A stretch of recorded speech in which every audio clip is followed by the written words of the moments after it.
Now,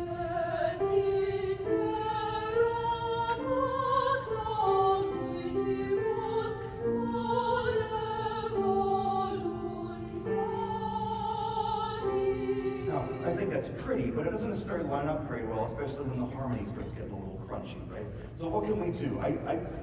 One of the first things that I learned when I first took a choral methods class with Andre Thomas in college. How cool is that?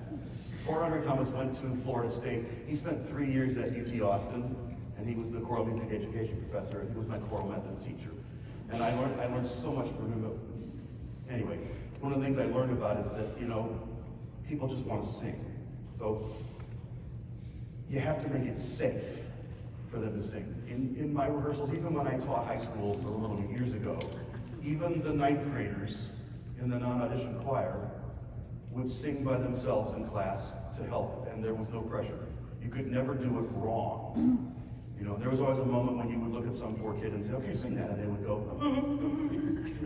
and it was a great moment when they would just realize it was okay. That it was just singing, it's not something to be terrified of.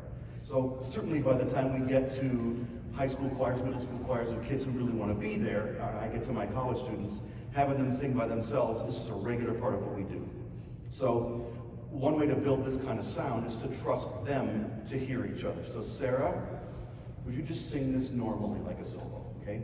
2, 3, 4.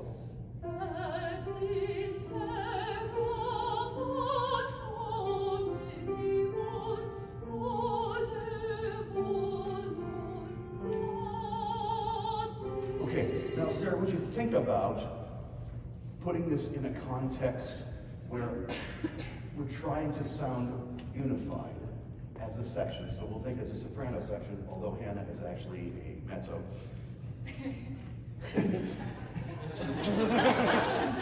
She has the badge to prove it. Can you think, Sarah, about putting this in a context whereby we're trying to sound like a section, and we're trying to unify vowels, and one of the things we're going to do is probably reduce vibrato on moving notes. So can you sing it again? 2, 3, 4.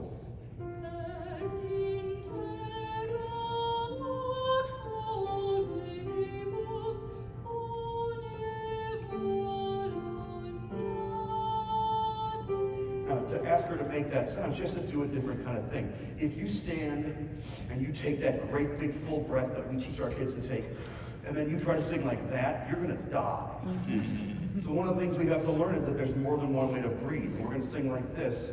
The breathing is you don't take as much air in. You're probably going to breathe more often. You're going to keep the air moving, but you can't produce this sound on a giant bel canto breath that was designed to sing at a place the size of the Met.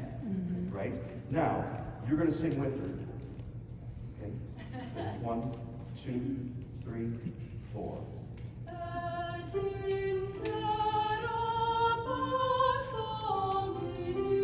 Okay, let's just sing that much. We do that much again without the piano this time. 2, 3, and 4.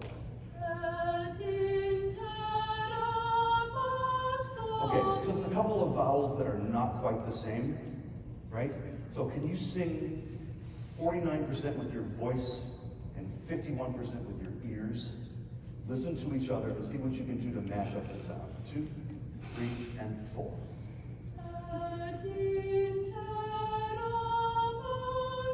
Okay, the Pox vowel is not quite the same.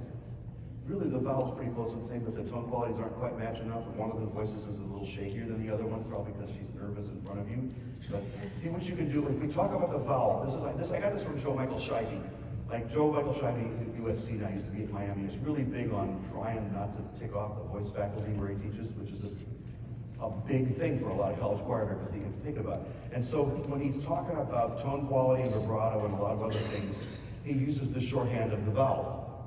If we could just talk about the vowel, other things like that are generally fixable without having kids to worry about tightening this. So can we really see if we can match those vowels up again? 2, 3, 4.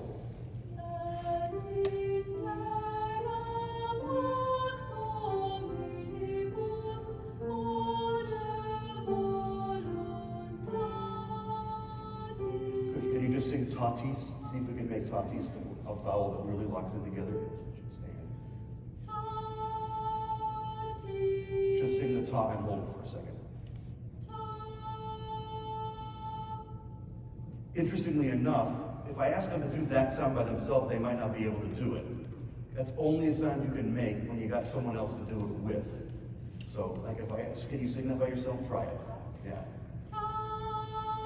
Hear how she shakes immediately, and yeah, she's like, it's like, I can't do this. But if you give them another voice to do it with, or two other voices, my original plan today was to bring my whole soprano section from Oakland with me, but it's opera weekend at Oakland, and they're all in the opera, so they can't be here, and they probably wouldn't have made it anyway. But so these two young ladies have been very kind to do this. One more time, sing it exactly together without the piano this time, so that you can hear what they're doing.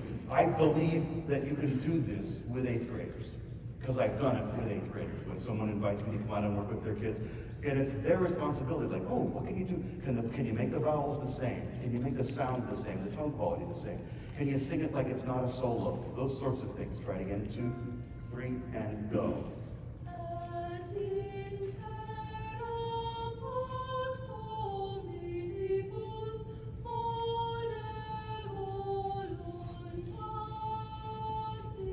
And as you add voices to this, it gets easier for all of them to make this sound. So thank you, Hannah and Sarah.